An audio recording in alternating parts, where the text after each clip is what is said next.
The first 2 to 5 seconds of your video are going to make or break your video. So here, I'm gonna actually show you how to be able to create a good framework that's not gonna lose your audience, that's gonna actually retain attention and give you a good framework that you're gonna be able to follow inside and out for every single video that you put out and not feel like you're wasting your time. So today, I'm gonna give you a 4-part framework that is literally an acronym HEAT, H-E-A-T. And this is going to be able to walk you through every single method to be able to open up your videos with a really strong hook. Now, the reason why you have to open your videos with a strong hook is because you need to stop the thumbs. So let's say for social media, let's say for your YouTube videos, you have to be able to retain and gain interest from the viewer. And especially on the short form content, you have a whole lot less time. On the longer form content, let's say a YouTube video, you at least had somebody click on your video in order to watch it. So they're paying a little bit more attention to you for a little bit of a longer time because they made the effort to click on the video. However, with a social media video, they're scrolling and they have the ability to just literally flick their thumb to go to the next video. So the first 2 seconds of that video is even more important. So I'm going to give you a framework that you're going to be able to kind of go in to every single piece of content with. And one of the tips that I'll give you just kind of right off the bat before I get into that is if you have the ability to do this, take your topics, plug them into ChatGPT, and then ask ChatGPT to give you a good hook, to give you 3 to 4 ideas of a good hook on how to start your videos. When I teach people how to create content, this is the thing that I tell them, number one, focus on. After you've created your topics, the number one thing you should be focusing on is the hook itself, because that's going to be how people are going to be stopping to actually watch your video. And especially once again on social media. So that's very important. So let's get into it. So the first letter is H, which stands for hit the pain points. So when we talk about this, an example I'm going to look at here is instead of saying, today I'm going to be talking about content strategy, you might say, if you're stuck staring at a blank screen wondering what to post, this will fix that. So that's a good way to kind of like hit the pain point, which the pain point is stuck staring at a blank screen and not sure where to go. And then I'm giving you the solution saying like, hey, we're going to fix that on today's video. That's a good way to actually hit the pain point. So obviously a lot of the stuff here that we're going to be talking about on this video is marketing 101. It's the same thing on if you're going to put a billboard out or you're going to put a Facebook ad out. You have to hit the pain point. If you're not talking about the pain point, which the pain point you can basically dissect it to what are the needs of the customer that you're going after. So if I'm marketing to a real estate investor to get them to work with me in my services, I might be looking at them and say, their pain point is they know they need to create content, but they can't allocate the time to it. They don't have the resources. They don't have the knowledge to it. I can hit all of those pain points. And ultimately, if you pain point stack, the more you can stack those pain points on and hit them from different angles and different marketing, then you can actually relate to your customers a little bit more, especially if they have all those pain points and you hit it in one piece of marketing. Then you're just going to be leveraging yourself just incredibly, and it's going to be a lot easier of a conversion process. So make sure you hit that pain point. Lead with a common frustration and definitely frame a problem that they already know they have. And sometimes your customers may not even know they have a problem, but a lot of times they do, especially if you're a B2B business. If you are a business that markets to other business owners like me, it's a little bit easier to do that. Consumers may not even know they have an issue. So for example, like if you have a credit repair service and you're talking to somebody that's a consumer that's just unaware that they have credit card issues or they have so much debt issues, you could be talking about hidden things that people don't know about. And then that's how you kind of put your foot through the door and be able to get their attention like that. So that's number one. Number two is E. And what that stands for is explain what is at stake. So essentially the clarifying is clarify what they'll gain or lose if they keep watching or swipe away. I've seen some ads out there of people saying, don't swipe away if you need this. And then like they say it so quickly that it catches your attention and then you don't swipe away because people automatically identify with stuff that they're hurting through or they need or they want. It's at the top of our minds. As humans, it's very easy for us to be thinking about what we need, what we want. Like if somebody is struggling with finances or debt, like I gave the previous example, that's probably going to be at the top of their mind if they're aware of it, of course. So the parts of this, the example that we would give here is because posting without a strategy doesn't just waste time, it can kill your brand authority.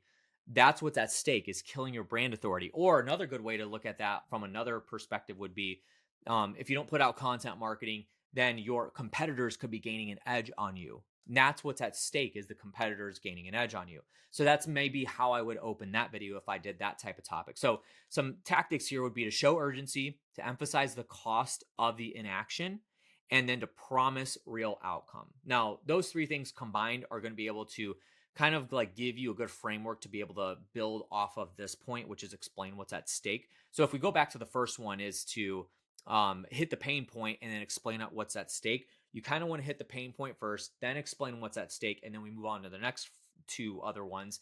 But this is a really good framework to be able to build off of the, the actual pain point itself, because the pain point could be your brand not gaining authority, or your brand, losing out to the competition or whatever, but that's also what's at stake. So you're hitting 1, 2 at that point. The next one is A. So we've gone through H, E, and then now A.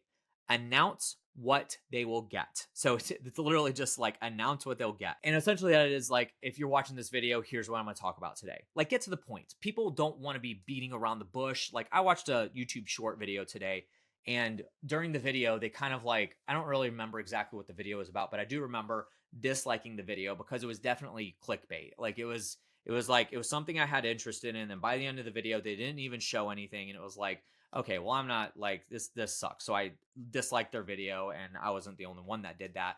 But it's really important to make sure that people know what they're going to get when they get on a video, especially if they're going to invest their time on watching your piece of content.